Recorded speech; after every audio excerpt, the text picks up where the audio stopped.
ఎందుకంటే నిన్న రేవంత్ రెడ్డి గారు ఎవరి స్థాయికి దిగిపోయిండు? కౌశిక్ రెడ్డి స్థాయికి దిగిపోయిండు. ఇలా కాంగ్రెస్ ప్రభుత్వం ఉన్న మంత్రులందరూ ఎమ్మెల్యేలందరూ ఎవరి స్థాయికి దిగిపోయారు? కౌశిక్ రెడ్డి స్థాయికి దిగిపోయారు. ఇలా ప్రభుత్వం మొత్తము ఒక కౌశిక్ రెడ్డి గారికి, కేసీఆర్ గారి శిష్యుడైన కౌశిక్ రెడ్డి గారి స్థాయికి దిగిపోయాను. రేవంత్ రెడ్డి గారు మీ స్థాయి ఏందో ఇయాలటి నుంచి మీకు కేసీఆర్ గారు, కేటీఆర్ గారు, హరీష్ రావు గారు అవసరం లేదు. ఇక కౌశిక్ రెడ్డి వాజెస్ రేవంత్ రెడ్డి చూసుకున్నావు కదా, రెస్పాండ్ అయినావు కదా, నా సంగతి ఏందో చూస్తా అన్నావు కదా, నా సంగతి ఏందో చూస్తా అన్నావు కదా. చూడు ఏం చేస్తున్నావు నా సంగతి. నేను ఆల్రెడీ హత్య చేయించే ప్రయత్నం చేసినావు, మళ్ళా రేపు నన్ను హత్య చేయిస్తావు కావచ్చు, నీ దగ్గర అధికారం ఉంది కాబట్టి. I'm ready to die for Telangana.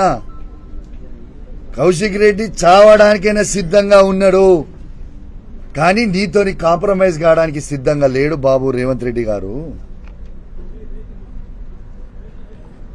Telangana ప్రజల కోసం, తెలంగాణ కోసం మళ్ళా బీఆర్ఎస్ పార్టీ జెండా ఈ తెలంగాణ గడ్డ మీద ఎగిరేయడానికి కోసం మళ్ళా కేసీఆర్ గారిని మళ్ళా ముఖ్యమంత్రి పీఠం మీద కూర్చోబెట్టి తెలంగాణని అద్భుతంగా మళ్ళా అభివృద్ధి చేయడానికి కోసం కేసీఆర్ గారు ఉండాలి అనడానికి కోసం నిత్యం కొట్లాడుతూనే ఉంటా, నా గొంతు విప్పుతూనే ఉంటా, మీరు చెప్పిన అబద్దాల ప్రామిస్లని ఎండగడుతూనే ఉంటా. మిస్టర్ రేవంత్ రెడ్డి గారు గుర్తు పెట్టుకోండి. నీ అవాకులకి చవాకులకి ఈ బెదిరింపులకి కౌశిక్ రెడ్డి ఎట్టు పరిస్థితుల్లో భయపడడు అని చెప్పి కూడా ఈ సందర్భంగా తెలియజేస్తా ఉన్నాను.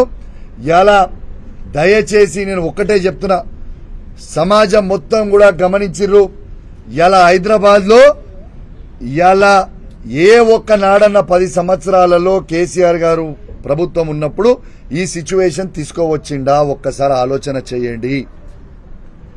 దయచేసి నేను రిక్వెస్ట్ చేస్తున్నా, తెలంగాణ ప్రజల్లారా, కేసీఆర్ అంటేనే మనము, మనమంటేనే కేసీఆర్. ఇలా వాస్తవంగా రేవంత్ రెడ్డి గారు మీరు ఇన్ని ఘనం తిడుతున్నారు కేసీఆర్ గారిని, కేటీఆర్ గారిని, హరీష్ రావు గారిని. వాస్తవంగా ఇలా కేసీఆర్ గారు లేకపోతే, ఈ తెలంగాణనే లేకపోతే అసలు నీవు ఆ ముఖ్యమంత్రి కుర్చీ మీద కూర్చునేటోన్వా? అసలు ఆ కుర్చీ అనేది క్రియేట్ అయ్యేదా? అది కూడా కేసీఆర్ గారి భిక్షనే కదా నీకు పెట్టింది. ఇలా ఏంటిదో ఎగిరెగిరి పడుతూ ఉంటారు. కాబట్టి ఇగనన్నా మీ చేసే అవాకులు చెవాకులు బంజేరి మొత్తం తెలంగాణ ప్రజలకి అర్థమైపోయింది. ఇలా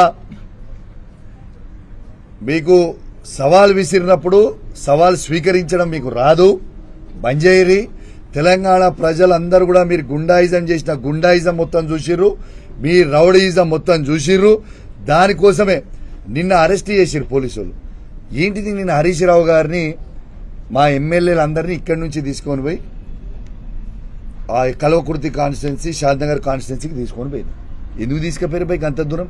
హరీష్ రావు గారు ఏం చేసిర్రు? హరీష్ రావు గారు అన్నదేంటిది? మీరు ఇలా గమనించాలి. తెలంగాణ ప్రజలు ఎట్లా తిరగబడుతురో మీ మీద గమనించాలి.